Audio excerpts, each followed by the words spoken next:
दसरा संपला आणि जळणाऱ्या रावणाने विचारलं, मला जाळताय पण तुम्ही जाळणाऱ्यातून राम कोण? तर याचं उत्तर कदाचित एकनाथ शिंदेंनी दिलं तर बरं होईल.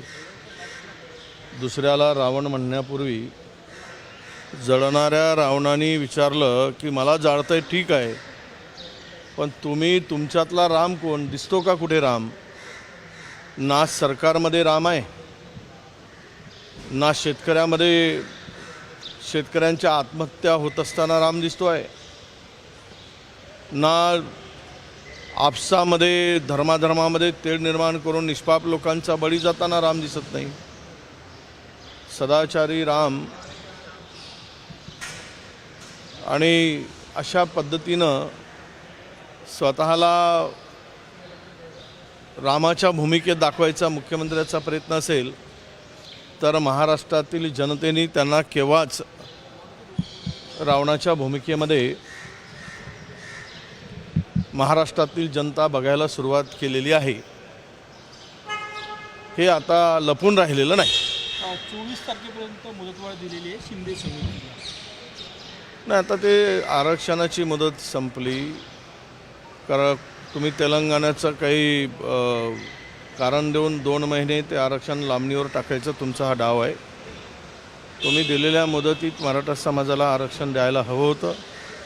काय शब्द दिला, कुठला शब्द दिला, कशा पद्धतीनं आरक्षण देणार होते, त्याला कशा पद्धतीनं तुम्ही मराठा समाजाचा आरक्षणाचा गुंता सोडणार होता.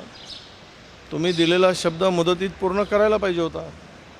परंतु सरकारला यातून पळवाटा काढण्यासाठी नवीन संधी शोधत असताना ही एक संधी आहे असं कदाचित त्यांना वाटत असावं.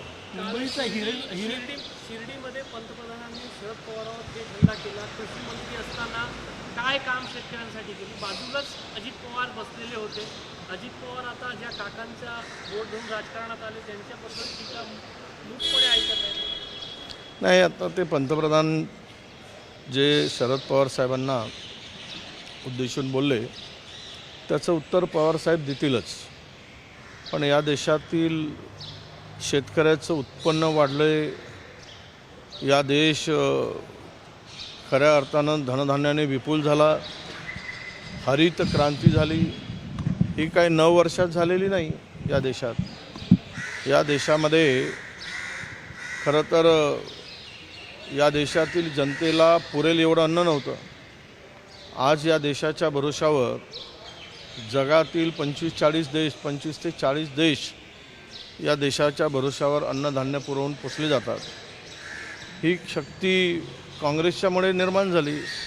हे काम काँग्रेसमुळे शक्य झालं. मोठ्या प्रमाणात एक्सपोर्ट होतो आणि शेतकऱ्याला उत्पन्नात जी काही वाढ झाली, शेतकऱ्यांना सवलती दिल्यात. 1.5 लाख कोटीपर्यंत शेतकऱ्यांना आमच्या काँग्रेसचं सरकार होतं, आघाडीचं सरकार होतं केंद्रात, त्यावेळेस खताची सबसिडी वाटली गेली. आता ती सबसिडी घटवून 22,000 कोटीपर्यंत आणल्या गेली. हे देशातील जनता बघते आहे. खतांचे भाव वाढलेत, बियाणाचे भाव वाढलेत. महाराष्ट्रामध्ये शेतकऱ्यांच्या आत्महत्यामध्ये प्रचंड वाढ झाली. कशामुळे झाली? पीक विमा कंपन्यांचा फायदा गेल्या 9 वर्षात प्रचंड झाला.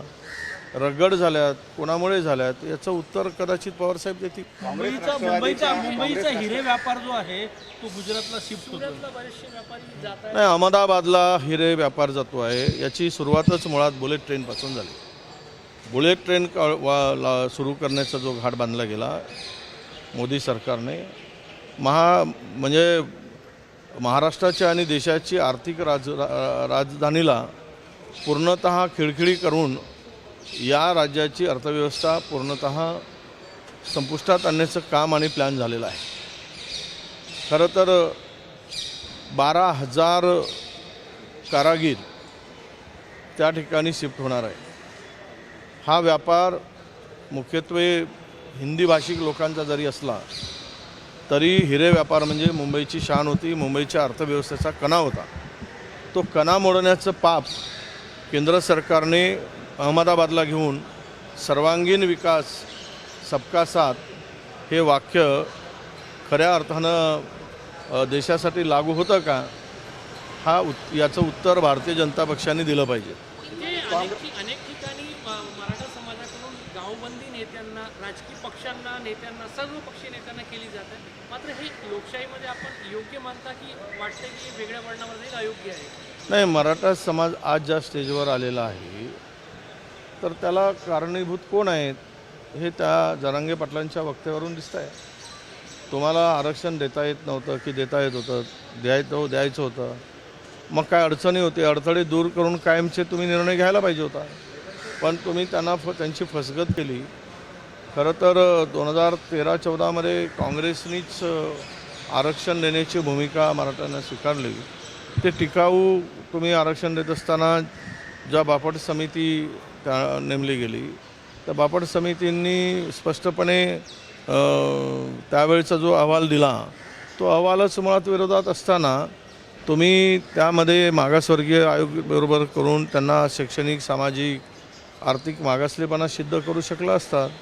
त्याही पलीकडे जाऊन 102वी घटना दुरुस्ती झाली, त्यावेळेस राज्याला अधिकार नसताना तुम्ही ते आरक्षण बहाल केलात. ही चूक त्यावेळच्या सरकारची होती आणि म्हणूनच आज मराठा समाजाला आरक्षणापासून वंचित राहावं लागत आहे.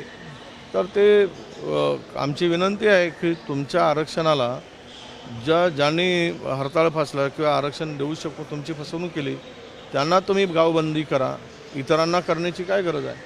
हिंगोलीतील एका नागपूर झाल्याने एका शेतकऱ्याने आत्महत्या केली आहे. त्यांच्या मुलींनी मुख्यमंत्र्यांना पत्र लिहिले की माझ्या वडिलांना परत आणलं. नाही, आता हे आम्ही मराठा समाजाच्या तरुणांना आणि लोकांनाही आवाहन करतो आहे, आरक्षण मागण्यासाठी या इतक्या टोकाचं पाऊल उचलू नका.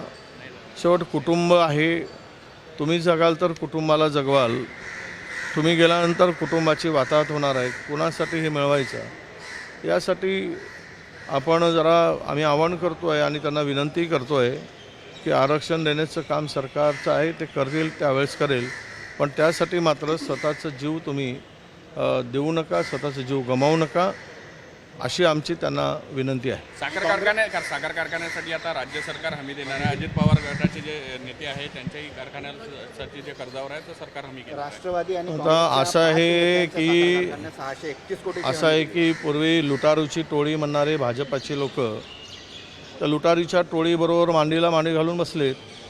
त्यामुळे त्यांना लुटारूंच्या बरोबर आता सामील झाल्यामुळे लुटारूंना माल वाटणं आणि लुटारूबरोबर माल मिळवून गिरंकृत करणं याशिवाय काही त्यांच्यापाशी दुसरा पर्याय नाही. ज्या साखर कारखान्याच्या भरोशावर तुम्ही टीका करून भ्रष्टाचाराची आवई उठवली आणि आज मात्र त्याच कारखान्यांना मदत करताना तुमची भूमिका ही भ्रष्टाचाऱ्यांना मदत करणारी आणि भ्रष्टाचाऱ्यांच्या बरोबर स्वतःला तुम्ही सत्तेसाठी कुठल्याही पातळीपर्यंत आम्ही जाऊ शकतो हे दाखवणारी आहे, हे स्पष्ट झालं आहे. इंडिया आघाडीचं आज शक्ती प्रदर्शन होत आहे रायगडमध्ये.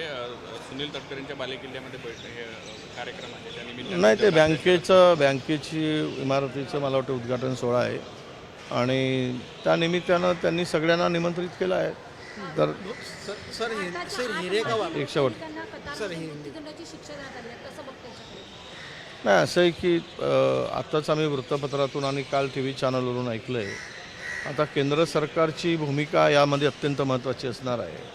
काही चुकीचं घडत असेल तर केंद्र सरकारने हस्तक्षेप त्वरित केला पाहिजे आणि या माजी नौदल सैनिकांचं जीव वाचवलं पाहिजे.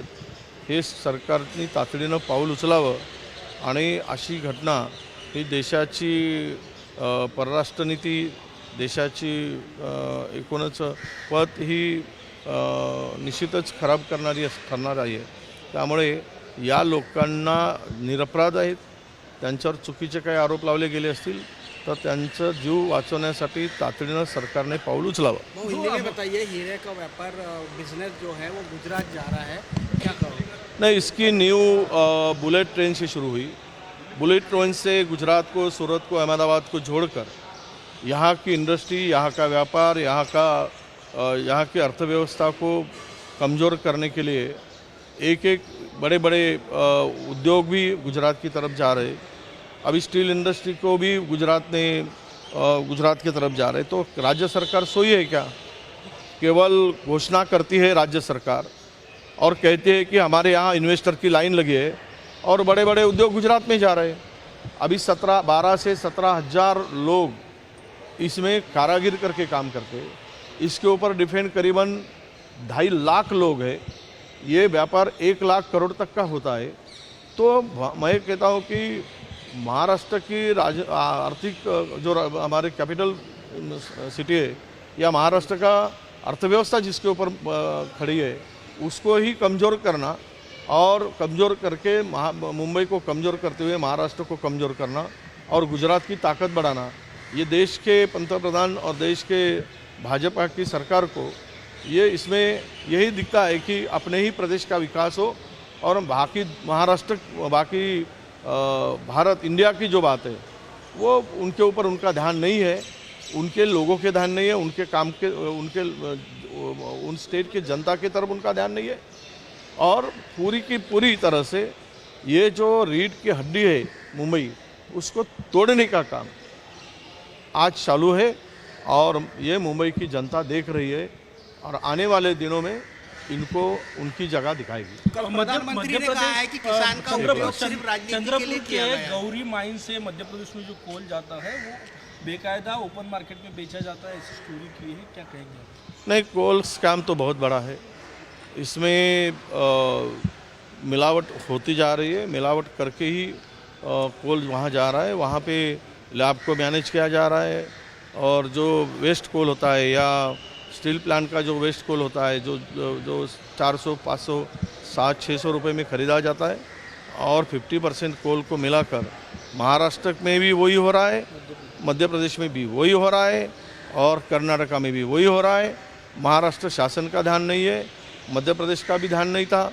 अभी कर्नाटका को हमने चिट्ठी लिखा है कि इसके ऊपर ध्यान देने के लिए वहाँ के ऊर्जा मंत्री को हमने चिट्ठी लिखा है कि ऐसा मिक्स कोल आ रहा है और इससे ये कोल सप्लायर जो है ये बहुत इसमें गैर प्रकार करके भ्रष्टाचार करके पैसे कमा रहे हैं। देश विदेशातील प्रत्येक घडामोडींचे लाईव्ह अपडेट मिळवण्यासाठी आता साम टीव्हीच्या सर्व सोशल मीडिया प्लॅटफॉर्मला लाईक, फॉलो आणि सबस्क्राईब करा। तसंच सर्व नोटिफिकेशनसाठी बेल आयकॉन प्रेस करायला विसरू नका।